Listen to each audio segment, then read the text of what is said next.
The Athene Real Talk Podcast explores controversial ideas to stimulate debate and active thinking. These ideas do not always reflect Athene's personal views.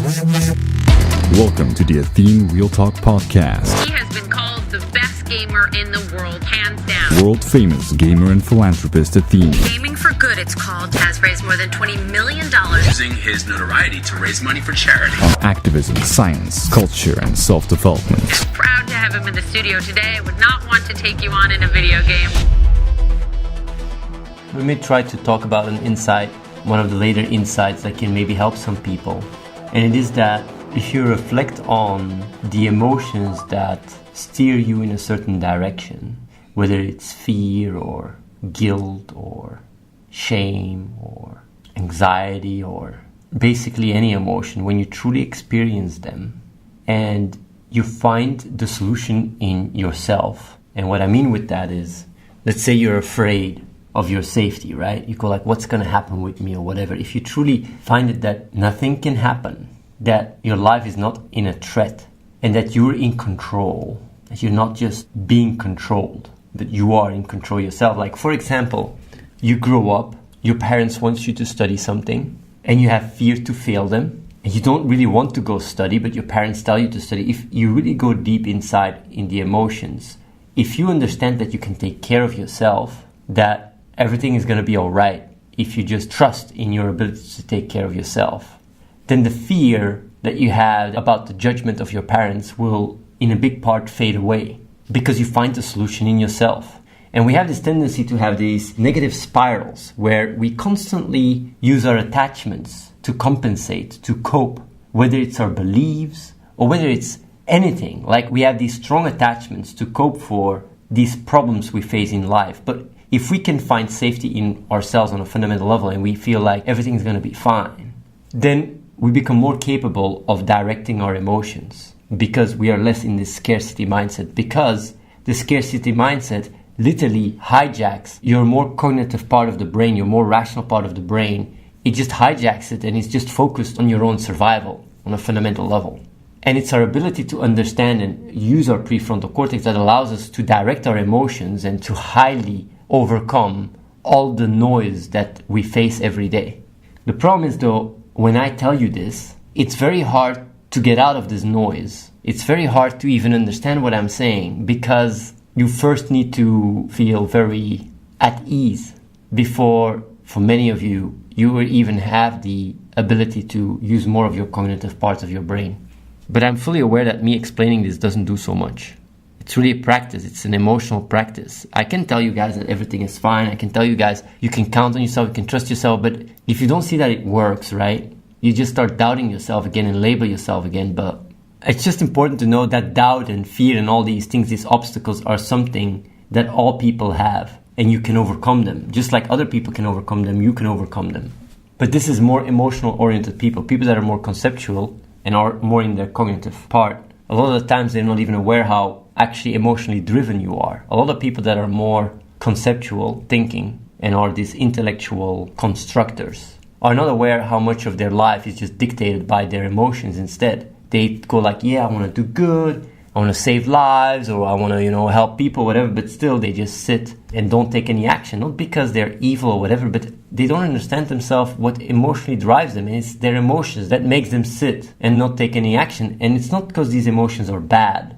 It's because they try to help you, but they need this guidance of your understanding in order to fully fulfill themselves. And that's why experiencing them and understanding yourself emotionally without labeling yourself, without judging yourself, can greatly enhance your ability to grow.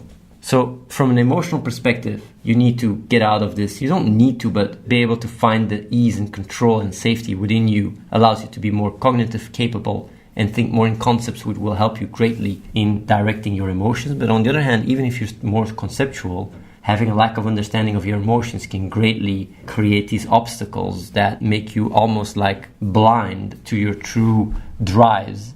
And that's why understanding yourself is so important. I mean, we all want the same thing, We all want to fulfill our needs. And doing so in a responsible way that doesn't go at the cost of others is something that comes with awareness. But if you've never really experienced that hurting others to get what you want is not the best way of going about things, you can have very irresponsible way of getting your needs But at the same time, when that's really, addressed and it's shown that it doesn't work, then we can go about it in a more responsible way. And by knowing ourselves and understanding our needs and respecting other people's needs, we can act with integrity. But at the same time, we can also draw a line saying like, yeah, I understand and respect your needs, but I don't want to fulfill them in a way that goes against my integrity. When you feel judged and you get triggered because of it, because you go like, this is unfair, this is not right. The fascinating thing is that what is happening with you is the same thing that is happening to them. Because they judge you, they label you, because they don't know any better. They don't understand you.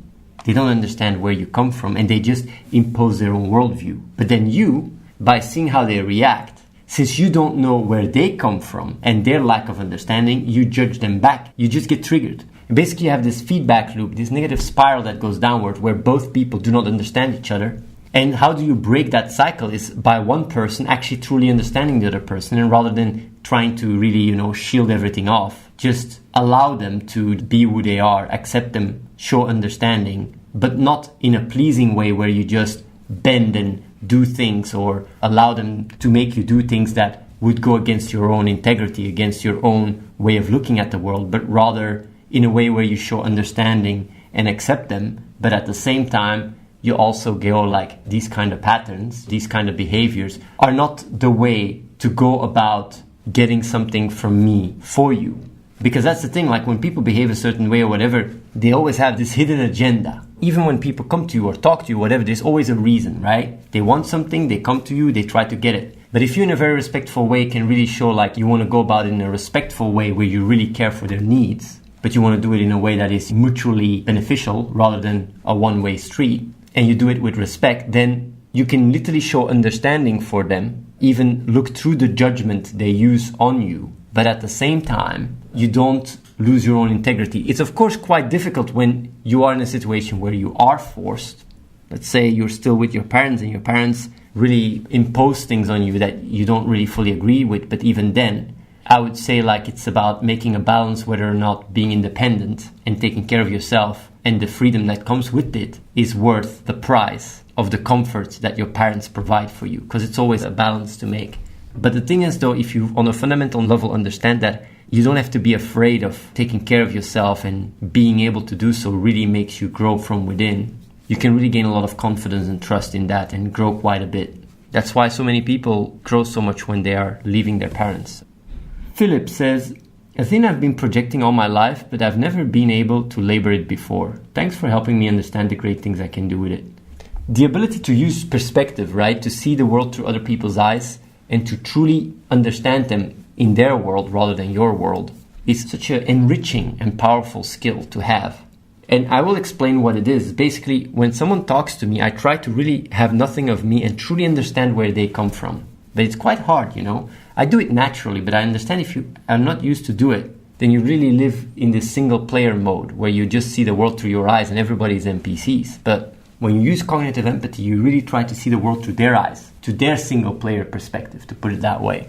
And of course, that doesn't involve how you grew up. That doesn't involve your experiences. It's completely different. And it's hard because it requires you to really, think and logically construct how it is to be that person. And it requires a cognitive developed brain. Like it requires your prefrontal cortex to be active. Of course, if you're a more emotional person, then that's much harder. And then the best way of going about it is training some mindfulness. There's a lot about it on the internet. But what you also can do is try to put your emotions into words. Try to put it into words, what it is. When you feel a certain way, what is it? Put it into words, make sense of it. And by doing so, you become less reactionary, less impulsive and more clear-headed and focused, more clear thought. So being aware of this mechanic that a lot of people go through single player experience, and when they talk to you and they judge you or talk to you, like it's not because they have anything against you. It's because they don't know any better. And the beauty is that understanding itself and valuing understanding can get you anything, can get all your needs, can even get you to help other people understand you. But of course, if you're more inside a scarcity mindset, then it's so exponentially harder to get out of that feedback loop, to get out of that cycle, because you're constantly tunnel visioning your own experiences and your own fixations, which disables you from having more perspective. But of course, me saying that doesn't help. Like, it does help people that can project, but people that are more emotional, they have a harder time. But understanding that a lot of people don't think in concepts, there's really a big gap between women and men when it comes down to overall how women and men work. Like, men are much more conceptual thinkers, while women are much more emotionally developed. And as a result, when a woman, for example, is honest, it's when she expresses how she feels. And it could be today, I hate you, and tomorrow, I love you. And you can really be confused and say like, but yesterday you said you love me, today you say you hate me, what's your problem? But she was honest in both cases. While a guy, on the other hand, thinks more conceptually. So when he goes about things, he doesn't talk so much about how he feels, he talks about how he thinks. And that has to do with evolution. Back in the days when we went hunting, we need to be analytical, while women had to be more taking care of the family and giving warmth to the child. So I'm just saying like these traits really reflect themselves even today in society. And that's why you have more masculine women or more feminine guys, but overall women tend to be more feminine and guys tend to be more masculine. And that even has to do with hormones. It's quite fascinating. Certain hormones can really make you fluctuate and make you more sharp or less sharp. Like that's why working out and stuff increases your testosterone, makes you more clear-headed, makes you more, analytical.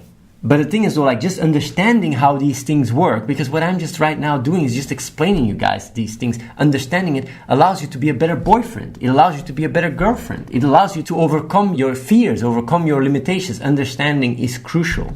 And that's where you can find your safety, your trust. That's what I do. Understanding can really make you overcome anything. It puts you closer to reality. It makes you get what you need, and it works. Of course, it's not binary. It won't work always because that's not how life works. But what it does do is it will help you tremendously. And that's also something important to understand. Life is not binary. It's probabilistic. So you can have a really good understanding and still things cannot go your way. But that doesn't mean understanding doesn't work. Because that's something that a lot of people don't realize as well. And it's that if you use your impulsive emotions to get what you want, when things don't work out, your monkey brain just shuts down anything that is not aligned with what he thinks. And that's why you can be biased. That's why you can have climate change deniers. That's how you can have these crazy things where you really go like, how can people even believe in flat earth or whatever? It's because when you really go into a cycle where you just want to see what you believe, that's how your emotional monkey brain overcomes the conflict. It just denies the part that does not overlap. And it just sees what works. It's because the emotional brain is just binary. It's either right or wrong. That's why people can be first pro-Trump, then pro-Hillary, then back pro-Trump, pro-Hillary, pro-Trump. Their attention span is so small that they're constantly switching around, and then you go like, but where is the consistency? Consistency comes from the conceptual part of your brain, your understanding, your more rational understanding. But the thing is that consistency is, by definition, not binary. It doesn't mean like it's right or wrong, or you will get what you want. It's like when you play poker, right? You can have the best hand, go all in and still lose. If you're an emotional person, you would think you didn't play well. But that's not true because the outcome is irrelevant. It's about doing what is right at the right moment based on your understanding. And if you understand that really well, you can actually go into trusting understanding even if things don't work. And that's the problem. Since your rational understanding doesn't have the denial part in it, but the emotional understanding has, it's so much easier to go through life emotionally than rationally, because when you go about life rationally, when you go against things in life that didn't go your way, your emotional brain has a very strong gravity pull to put you back and think impulsively, because then you just basically deny the part that didn't work. But if you understand on a fundamental level that reality is probabilistic, even from an understanding perspective, you can overcome bad beats or bad luck or whatever without going into denial. Nagaro says, I've watched your Real Talk for a long time and have suppressed my negative emotions about myself and tried to get through school without talking to any of my peers and without friends. Now that I know that I feel weak inside, I would like to have true friends, but I'm too out of touch with my emotions to achieve this. What should I do? First of all, you need to understand that when you look at other people and you think they are all happy and all that stuff, that's not so often the case. Loneliness is an internal struggle. And what I mean with that is you can have people that are really looking very social, but internally they're very lonely. And if you realize that, it allows you to not see the grass being greener on the other side, because that's something we tend to do. We tend to see other people, see them in their happy faces, but you don't see them when they're sad. You don't see them when they're not feeling good. So you get this warped view on how other people are doing. And it's not like you gotta try to find conform in other people's misery. It's just understanding you're not alone in what you're dealing with can help you in finding the courage to overcome it, first of all. Secondly, is to understand that there is nothing wrong with you. There's nothing you have to fix. It's not like you're not worth these friends or anything. It's merely a lack of understanding. It's merely a lack of emotional understanding, and that is something you can overcome by understanding yourself and being aware that on a fundamental level, everything is fine with you, and you don't have to fix yourself. You don't have to fit in. You can just be who you are. Can really help you to get to that stage where you're just more yourself, and people gravitate automatically more to that. By understanding that, rather than saying you are the problem for not having friends, you don't blame yourself and you accept yourself, and you will see by going through that, you will have a much easier time to make friends. But it's very important to not try and be someone or pretend to be someone just so you can be friends, because then you will always be, in a sense, lonely.